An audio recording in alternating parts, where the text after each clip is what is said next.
एते दिन पर नड़िया आइसक्रीम रो मजा नेली।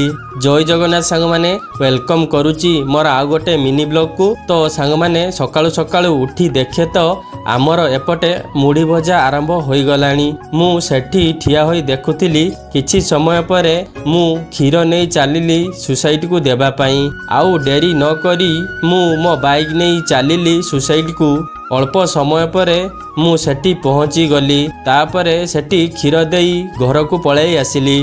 तो सांग माने एते दिन परे आम घर पाखकू गोटे भाई नड़िया आइसक्रीम नहीं आसीचंती। मु चलिली तांको पाखकू नड़िया आइसक्रीम आनिया पई। तापरे भाई को पैसा देई मु आइसक्रीम नहीं आसिली ओ सेथिरु गोटे आइसक्रीम नहीं खाइबा आरंभ करिदेली। सत कहबी सांग माने आइसक्रीमटा बहुत भल लागुथिला। भिडियोटी जदि टिके भी भल लगे ताहेले सान भाई भाबिकी लाइक शेयर एवं चैनल टी को सब्सक्राइब करि दियो ना। रहुची जय जगन्नाथ सांग माने।